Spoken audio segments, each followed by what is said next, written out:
येऊ दे त्याला, बघूया. आई, का तुम्ही कायम भीमच्या विरोधातच बोलता? ते तर तुमच्या विरोधात एक शब्द बी बोलत नाहीत, शिवाय कायम तुमचा चांगलाच विचार करतात. मग काय मिळतं तुम्हाला त्यांच्यासोबत असा व्यवहार करून? करुणा, तुला अंदाज नाहीये त्याचा. भीम हाय तो. आपल्या चतुराईनं सगळं खेळून जाईल तो आणि कोणाला कळणार बी नाही. मी तिथं पोरासाठी लढत राहिली असती आणि हिथं माझा नवरा, माझं सासर सोडवलं असतं त्यानं. आता तू तुझंच बघ, इथपर्यंत त्या भीममुळेच तर पोहोचली आहेस, आपल्या नवऱ्यापासून लांब. आणि आज बी तुला भीमच बरोबर वाटतोय. अगं, हीच तर चतुराई आहे त्याची.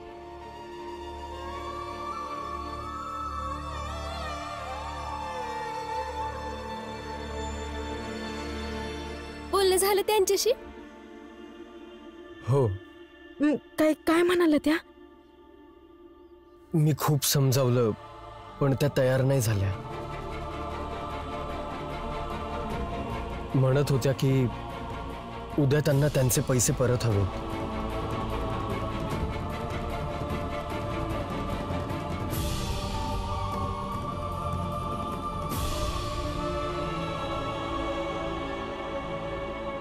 अन रमा, तू तर म्हणत होतीस तुझा नवरा जादूगर हाय.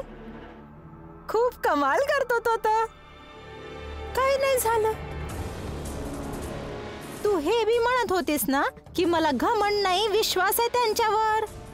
ते आम्हाला सगळ्या अडचणीचं समाधान वाटतात. काय झालं? बरोबर आहे. शेवटी तुझ्या नवऱ्या संग राहून तू बी तशीच झाली आहे रमा.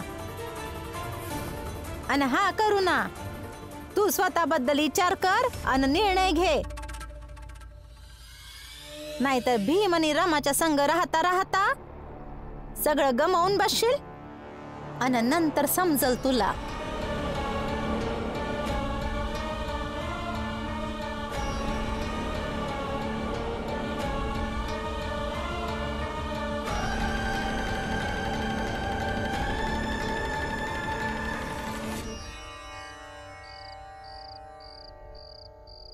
तू मला 10 दिवस दे.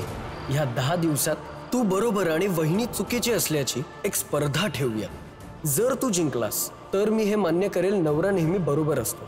पण जर तू हरलास तर इमानदारीने तुला चूक मान्य करावी लागेल आणि वहिनी बरोबर परत नव्याने सुरुवात करावी लागेल. मान्य हाय मला अट. मी तुला 10 दिवसांची वेळ देतो, पण त्यानंतर तू माझ्या आणि तिच्या मध्ये कधीच नाही येणार. भले मी माझ्या बायकोसोबत काहीही करन.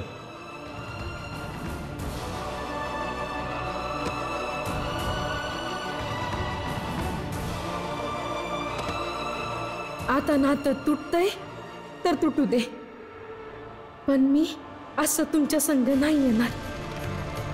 आज रात्री जर तू माझे पैसे परत नाही केलेस तर मी उद्या काय करते ना ते बघ.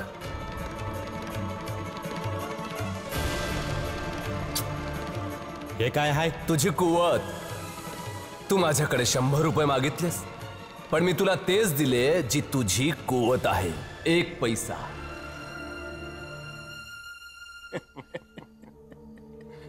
खुळा माणूस आहे.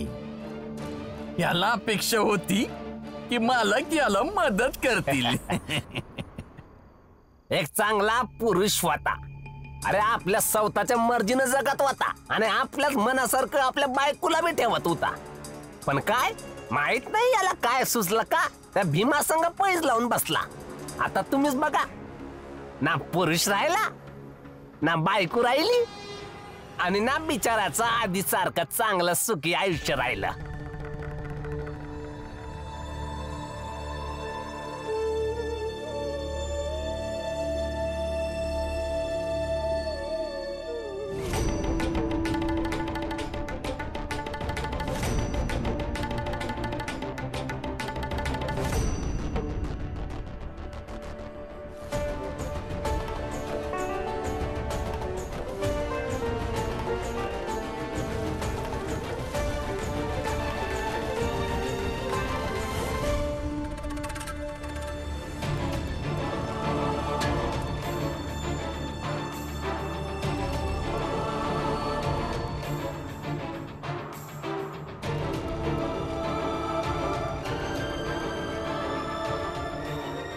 हे बघा आनंदला, आता ह्यो भांडी घासणार. या चाळीतली पुरुष हे काम कवापासून करायला लागली. अरे थांब जरा सांग की. हा सांग. अरे उत्तर तरी दे. हे काय म्हणतायत तर? जेव्हा भांडी उष्टी होतात तेव्हा त्यासनी धुवायला बी लागतंय आणि तेच करायला लागतोय. काय अडचण आहे तुम्हाला? नाही, काय अडचण नाही. कर, बरोबर आहे.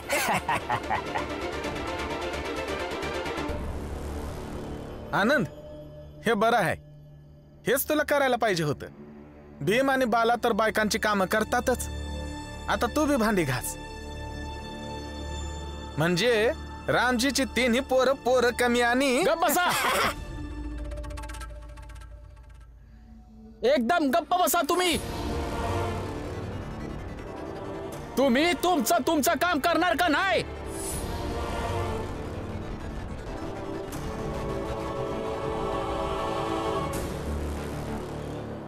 भांडी आमची आहेत आणि ती कोण धुणार ते आम्ही ठरवणार, तुम्ही नाही.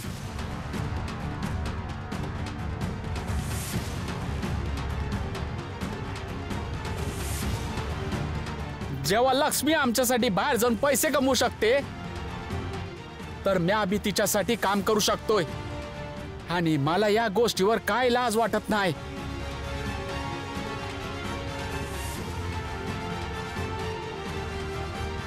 बराबर तर बोलतोय आनंद. जर असले विचार प्रत्येक माणसाचा असेल तर बाई आणि पुरुष यातला फरकच संपून जाईल.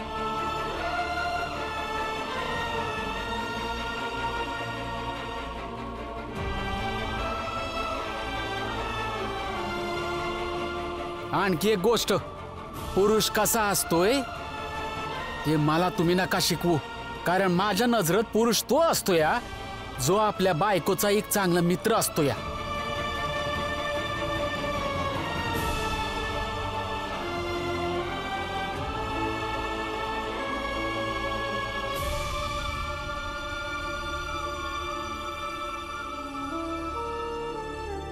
आणि ही गोष्ट मला बाबांनी शिकवली आहे.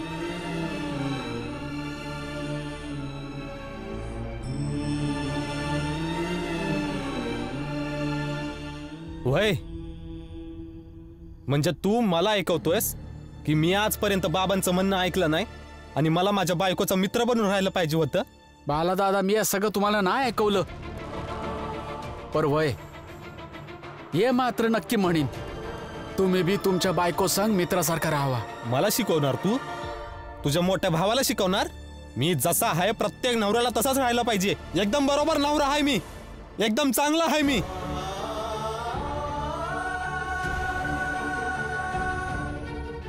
काही वाईटपणा नाही आहे माझ्यात. आणि हा, तुम्ही सगळे पण ऐका, यावेळी कुठं पळून नाही जाणार आहे मी.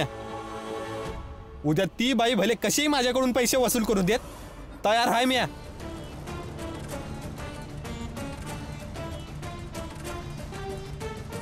अरे बाळा, एवढं रागाला येऊ नकस.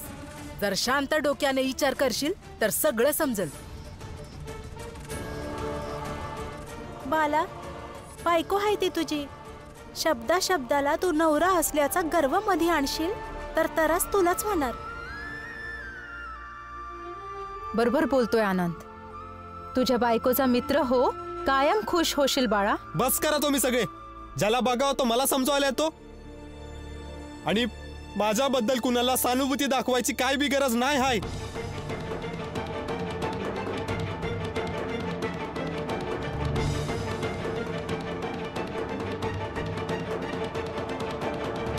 आणि हा, तू जा, जे करायचं आहे ते कर, पण करताना फक्त हा विचार नक्की कर, एका मर्दाला हे करायला पाहिजे की नाही.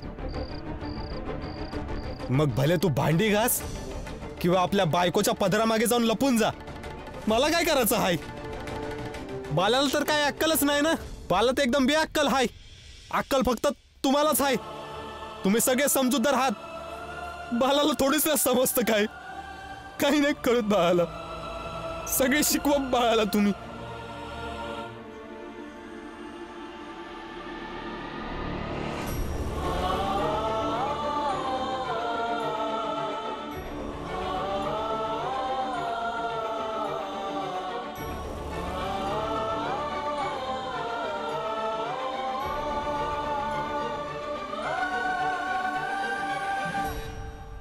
तिथंच थांब तू. अजिबात पुढे नको येऊस. मी रडू ओरडू नाही तर दुःखाने मरून जाऊ, पण तू पुढे नाही येणार. ना तू ना कोणी दुसरं.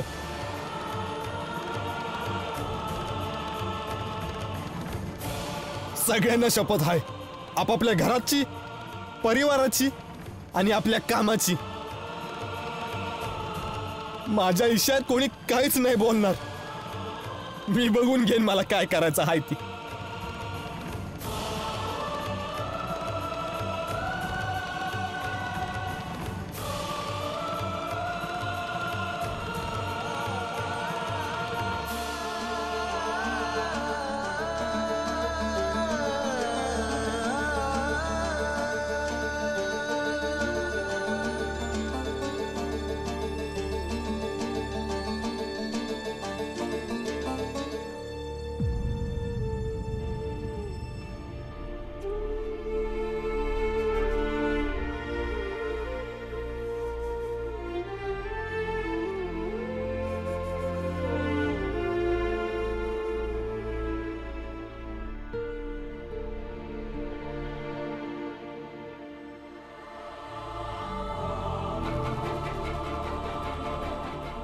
हे काय करताय तुम्ही?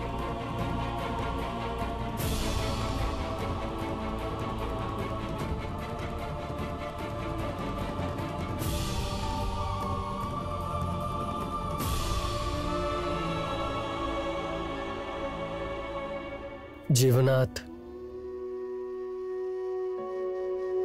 अश्रूंच्या रंगाला ओळखणे सर्वात अवघड आहे.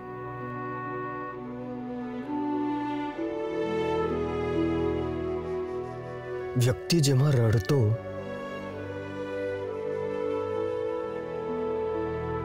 तेव्हा तो कशासाठी रडतोय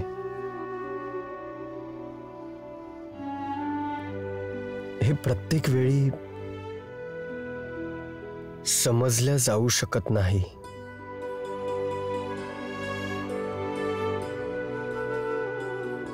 जसं आज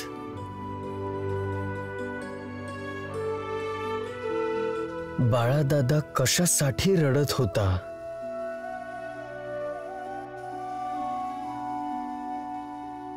हे समजलंच नाही.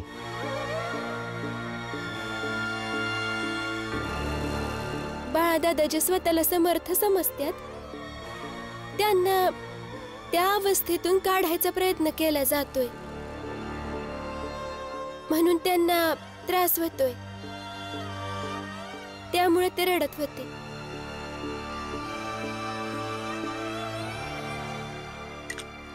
नाही रमा, मला असं वाटत नाही. तर मग तुम्हाला काय वाटतं?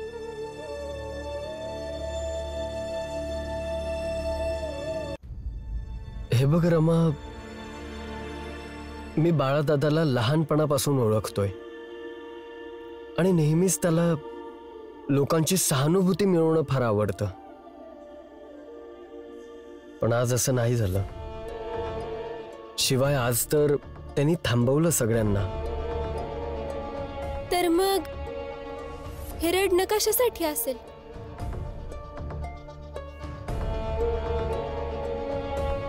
हे बघ रमा, व्यक्ती जेव्हा आपल्या मान्यतांपासून दूर होण्याच्या वेळी ज्या जमिनीवर उभा असतो ती जमीन सरकते वेळी त्याला खूप त्रास होत असतो, दुःख होतं, घाबरतो सुद्धा.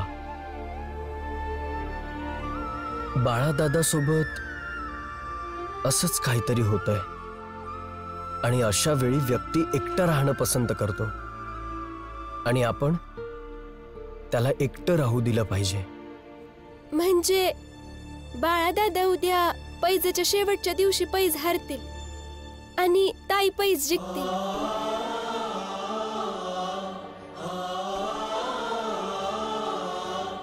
आणि हे सत्य बाळा दादासनी माहितीये, पर त्यांना मान्य नाही. आणि कदाचित मान्य बी असेल पर सगळ्यांसमोर दाखवायचं नसेल.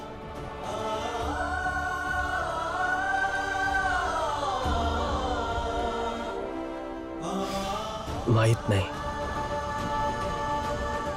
मी सुद्धा फक्त अनुमानच लावतोय ना. काय होणार आहे ते उद्याच कळेल आपल्याला.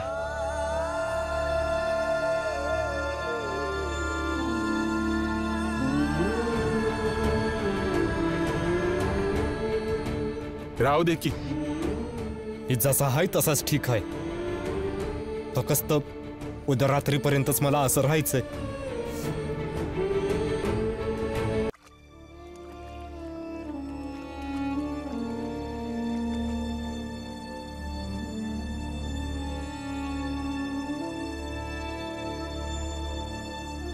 लक्ष्मी, राहू दे की. आज तू गपचूप बस, म्या भांडी साफ करतो की. हे बघा, तुम्ही काळजी करू नका, मी करेन. माहितीये की तू करशील, आणि एवढं वर्षानुवर्ष तू करता झालीस. आता मला करायचे ते. तुम्हाला समजत का नाही? चांगलं वाटतं का की तुम्ही नवरा असून भांडी घासताय? लक्ष्मी, आता तू लोकांसारखं बोलू लागलीस. आणि जरा जरा बायकांचं काम माणसाने बी करून दिलं पाहिजे. त्यासने अडवायचं नाही, शिवाय त्यासने प्रोत्साहन द्यायला पाहिजे. तेव्हाच तर बायकांचं काम माणसं सहजपणे करू शकतील. वय नव?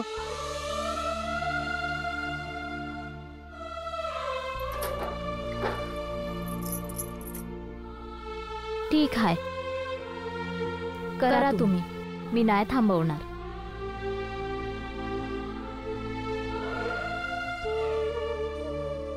बघून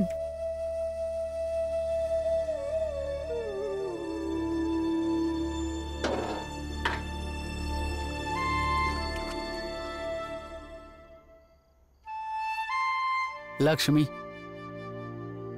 जसं तू माझ्यासाठी बाहेर जाऊन पैसे कमवतेस, तसंच मी अभि तुझ्यासाठी काम करू शकतोय ना. व आणि एक गोष्ट अजून, उद्यापासनं स्वयंपाकात जरा मी अभि तुझी मदत करीत जाईन. आणि जेव्हा शिकीन तेव्हा मी अभि स्वयंपाक करीन. बाकी लोकांसने काय म्हणायचं ते म्हणू दे. तसं लक्ष्मी, माझ्या मनासाठी मला माझं काम करू दे.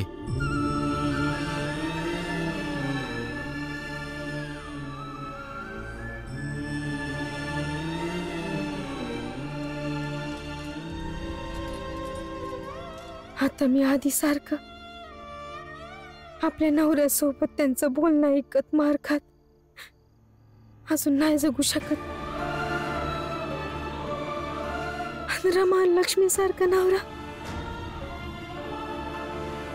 असं नवरा कधी मिळणारच नाही. म्हणून मी आता इथून लांब निघून जाईन. होय, आज रात्री जेव्हा सगळे झोपतील मग मी इथून लांब निघून जाईन. आणि मग सकाळी तर कुणाला नाही दिसणार. आणि मी गेल्यानंतर ती सगळी भांडणं, सगळ्या लढाया जी माझ्यामुळे आहेत, ती सगळीच्या सगळी संपतील. यात चांगलं होईल मी निघून जाईन इथनं.